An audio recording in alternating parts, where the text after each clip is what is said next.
नंदन, इस प्रकार ऋषि पुलस्त्य की संतान विश्रवा हुई और मुनि विश्रवा की संतान को वैश्रवण कहा गया, जिन्हें हम सभी कुबेर के रूप में जानते हैं। इन्हीं कुबेर ने अपनी कठिन तपस्या से ब्रह्मा जी को भी प्रसन्न किया था।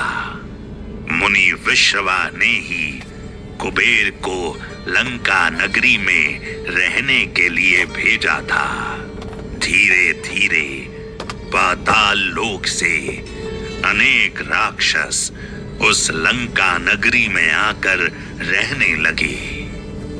कुबेर की आज्ञा पाकर सभी वहीं बस गए।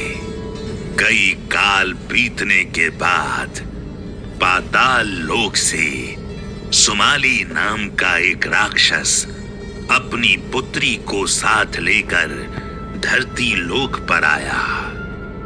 सुमाली की पुत्री बहुत सुंदर थी।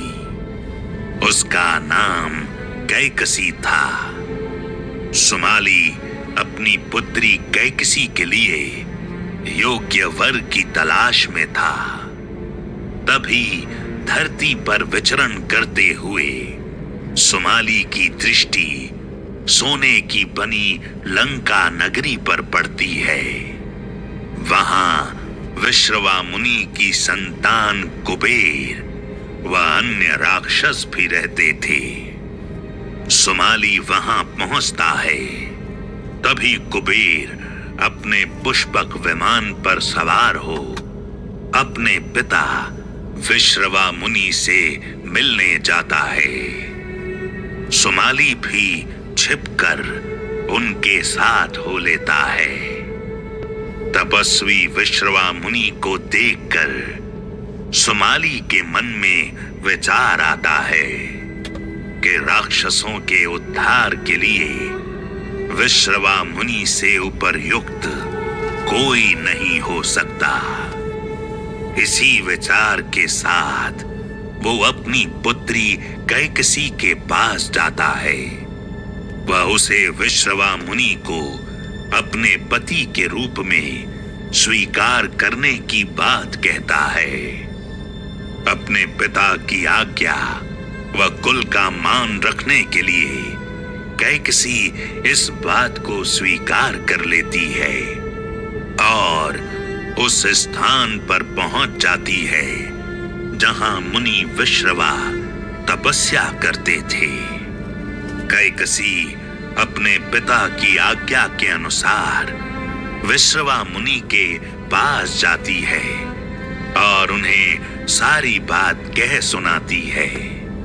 कैकसी की बात सुन विश्रवा मुनि कहते हैं कि तुम मुझसे संतान प्राप्ति की आशा में आई हो, लेकिन तुम्हें ये जान लेना चाहिए कि तुम संध्या काल में मेरे पास आई हो।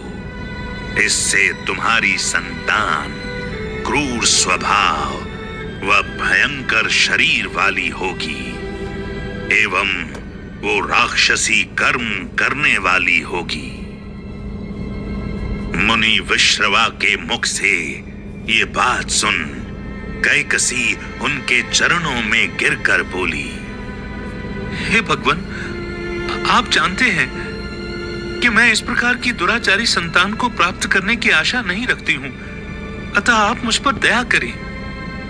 इस पर विश्रवा मुनि ने कहा, यदि ऐसा है तो तुम्हारा सबसे छोटा पुत्र राक्षसी प्रवृत्ति का ना होकर मेरे अनुरूप धर्म के मार्ग पर चलने वाला होगा। कुछ समय बाद कैकसी ने पुत्र को जन्म दिया। ये बालक जन्म से ही बहुत डरावना दिखता था।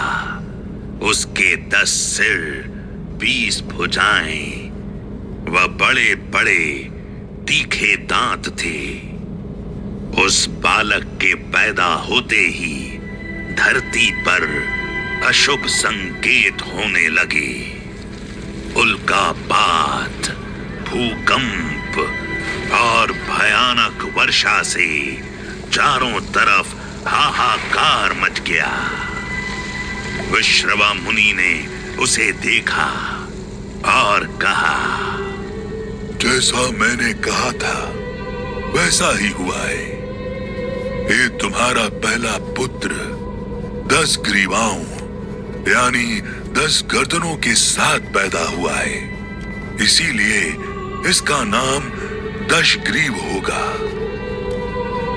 इस प्रकार कैकसी व विश्रवा मुनि की पहली संतान दशग्रीव थी, जिसे हम सभी रावण के नाम से जानते हैं। इसके कुछ समय बाद कैकसी को दूसरे पुत्र की प्राप्ति हुई।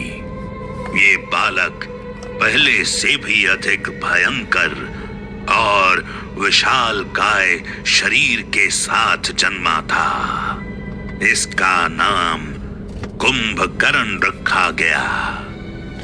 कैकसी की तीसरी संतान एक पुत्री थी, जो देखने में बड़ी ही डरावनी और खूंखार लगती थी।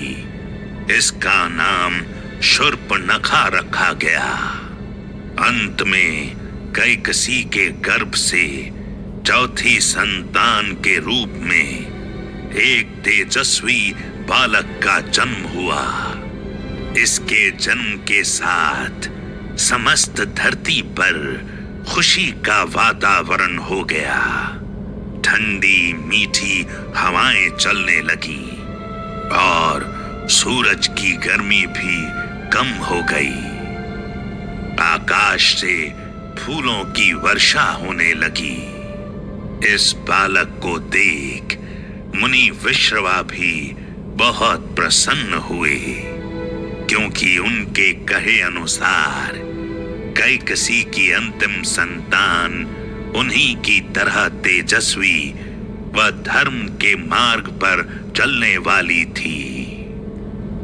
इस बालक का नाम मुनि विश्रवा ने विभीषण रखा। इस प्रकार महर्षि अगस्त्य ने प्रभु श्री राम को रावण के कुल की उत्पत्ति से लेकर उनके बड़े होने, विवाह, मेघनाद के जन्म सहित रावण के अन्य बुरे कर्मों के बारे में विस्तार से बताया। महाराज श्री राम के दरबार में उपस्थित हर एक प्राणी इन सभी प्रसंगों को बड़े ही ध्यान से सुन रहा था। सभी ने ऋषि महर्षियों की वाणी को सुनकर उनके दिए ज्ञान को आत्मसात करने का प्रयास किया। सारे प्रसंगों के समाप्त होने के बाद महर्षि अगस्त्य ने कहा,